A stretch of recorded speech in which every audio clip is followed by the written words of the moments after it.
사도 바울은 에베소 공동체에 보낸 편지에서 예수 그리스도에 관하여 듣고 그분 안에서 가르침을 받은 크리스찬은 지난날의 생활 방식대로 허망한 욕정을 따라 살다가 썩어 없어질 옛사람을 벗어버리고 마음의 영을 새롭게 하여 하나님의 형상을 따라 참 의로움과 참 거룩함으로 지으심을 받은 새 사람을 입으십시오. 이렇게 권면했습니다. 옛사람을 벗어버리고 새 사람을 입는 것, 그리스도교 전통에서 우리는 이것을 중생, born again이라고 표현했습니다. 기독교 신앙에서 가장 중요한 개념의 하나인 중생이라는 단어가, 거듭남이라는 단어가 사실은 매우 유감스럽게도 근본주의적인 보수 기독교에 의해서 다른 기독교, 특별히 진보적인 기독교를 배타하는 데 이용되어 왔고, 또 다른 한편으로 진보적인 기독교에서는 중생 혹은 거듭남을 매우 경박한 개념으로 진지하게 받아들이지 않았습니다. 제가 신학교에 막 갓 입학했을 때 친구가 어느 한 대학생 선교단체에 저를 데리고 갔습니다. 그 문을 들어서자 한 여학생이 반갑게 웃으며 성경책을 들고 나와 저를 앉히더니 바로 성경책을 펴고 저에게 총알같이 질문을 던지는 것이었습니다. 성경을 당신은 하나님의 말씀으로 문자대로 믿느냐? 창조론을 믿느냐? 진화론을 믿느냐? 중생한 경험은 있냐? 그리고 방언기도 해봤냐? 오직 기독교에만 구원이 있지 다른 종교에는 구원이 없다. 천국에 갈 확신이 있냐? 한신대에서는 자유주의 신앙만 가르치지 않냐? 이런 등등의 질문이었습니다. 그 사람의 기독교에 대한 경박한 이해에 당황했지만, 그러나 저는 동시에 기독교인이 이른바 중생한 그리스도인이 어떤 사람을 의미하는지도 대충 짐작할 수 있었습니다.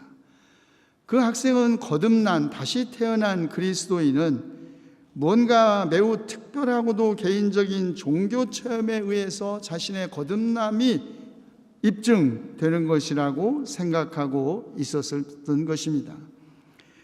물론 자신을 거듭난 그리스도인이라고 생각하는 사람, 아니 사실은 우리 모두 다 이미 그리스도 안에서 거듭난 사람 아니겠습니까? 그런 매우 특별한 소명과 종교 체험 없이도 우리는 이미 그리스도 안에서 그리스도의 부름을 받았다는 것 그 자체로서 이미 그리스도 안에서 거듭난 사람이겠죠. 자신을 거듭난 그리스도인이라고 여기는 모든 사람이 이 학생이 제기한 질문에 동의하지는 않을 것입니다. 그러나 거듭남이라는 표현은 대부분 이른바 보수 그리스도교라는 종교적 정치적 우파와 주로 연결되어서 사용되었습니다. 진보 진영에서 이 개념을 그렇게 진지하게 수용하지 않았던 여러 가지 이유가 있겠지요. 그 가운데 하나는 어쩌면 거듭난 그리스도인이라고 해서 모두가 다 훌륭하고 착한 사람이 아니라는 경험 아니겠습니까? 원판불변의 법칙이라고 거듭났다고 해도 누가 봐도 아무것도 변한 것이 없는 사람을 우리 가운데서도 볼 수 있기 때문입니다. 그래서 유감스럽게도 거듭남이라는 단어가 매우 부정적인 뜻으로 비치게 된 것이죠. 그러나 사실 거듭남, 그것은 우리의 어떤 삶의 방향, 오리엔테이션이 달라짐, 그것을 의미합니다. 거듭남에 대한 가장 전형적인 이야기는 예수님과 니고데모와의 대화입니다. 우리가 아는 것처럼 예수님은 니고데모에게 누구든지 위로부터 나지 않으면, 새 번역은 다시 태어나지 않으면 이렇게 번역했는데, 누구든지 다시 태어나지 않으면 하나님 나라를 볼 수 없다고 말씀하셨습니다. 이 말을 문자 그대로 받아들인 니고데모, 어머니 뱃속에 그러면 내가 다시 들어갔다가 태어날 수야 없지 않겠습니까? 반문합니다. 그렇죠. 어느 인간도 태어난 후 다시 어머니 태 속에 들어갔다가 나올 수는 없습니다. 그러나 이 말이, 이 비유가 말하고자 하는 어쩌면 또 다른 뜻, 그것은 태어남이라는 단어 속에 감추어져 있는 것이 아닐까요? 태어남, 태에서 나옴이라는 뜻입니다. 사람은 탯줄을 끊고서야 태에서 나와 살 수 있는 법, 끊고 나온 태로 다시 돌아갈 수는 없습니다. 마찬가지로 새로운 세계로 초대받은 사람, 새로운 세계를 일견한 사람은 그 이전 세계 돌아갈 수 없죠.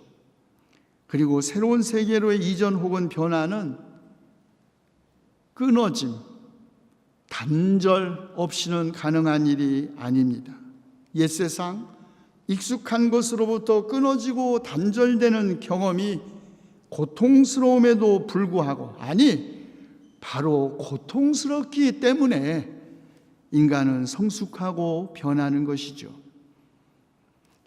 예수께서는 다시 태어난다라는 말씀으로 우리의 생물학적 조건의 변화를 의미한 것이 아니라 과거의 우리들의 삶의 스타일로부터 전혀 새로운 삶의 스타일로 변화되는 것을 의미하는 것이었죠. 과거의 정체성에서는 죽고 새로운 정체성으로 다시 태어나는 것을 의미하셨을 것입니다.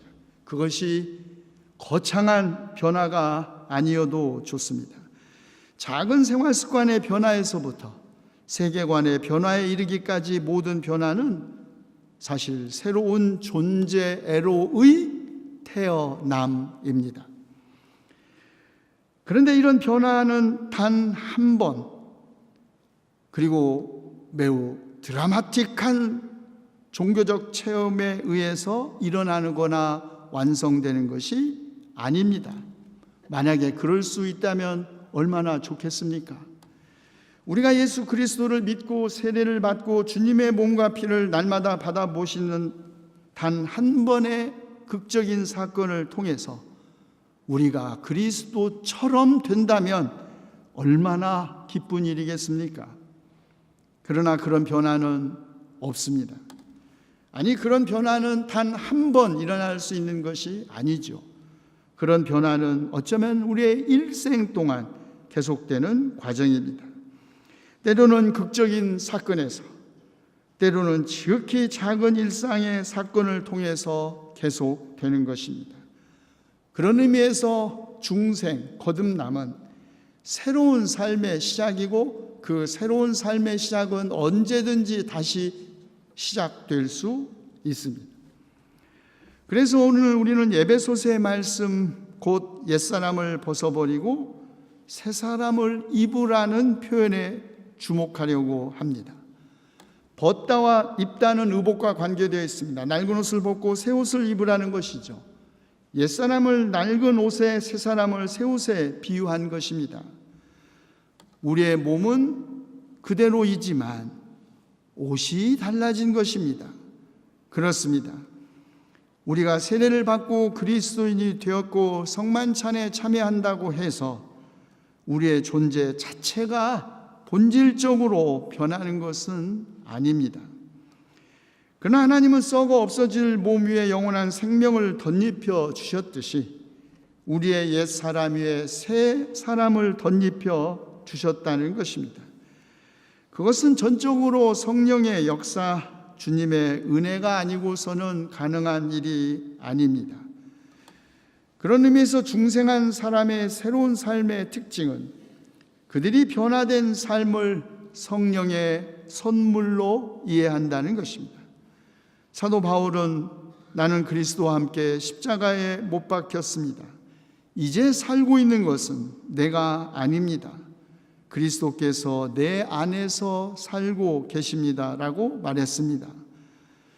그리스도 안에서 거듭난 사람은 내 마음대로 사는 것이 아니라 그리스도의 마음대로 사는 사람이고, 그리고 그런 삶 오직 성령의 선물로 우리에게 주어지고 우리에게 덧입혀진다는 것입니다. 그러므로 그리스도 안에서의 거듭남, 새로운 태어남은 굳이 특정하고도 개인적인 종교 체험을 배제하지 않으나 종교 체험으로만 입증되는 것은 아닙니다. 토마스 머튼, 20세기 최고의 영성가, 그가 겟세마네 수도원의 문을 두드린 젊은 수도사들, 엄격한 경건을 추구하고 금욕 생활을 시작한 젊은 수도사들에게 이렇게 말했습니다. 여러분, 영적인 삶을 살기 전에 삶을 살아야 합니다. 이 말로 토마스 머튼은 이른바 영적인 인간 그리스도 안에서 새로운 존재가 된다는 것이 마치 일상의 배설물에서 벗어나 신과 같은 명료함과 순수함으로 도약하는 것이라고 생각해온 거짓된 관념을 폭로한 것이죠. 영적인 여정은 사실 있는 우리 그대로의 삶에 관여하는 끊임없는 과정일 뿐입니다. 우리가 살고 있는 세계, 우리가 살아가고 있는 이 현실에 더욱 가까이 가는 것, 이것이 영성입니다.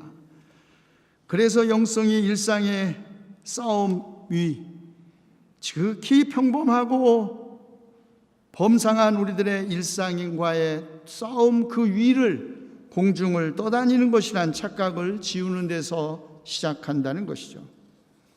그리스도 안에서 새로운 사람은 어떤 사람을 말하는 것일까요?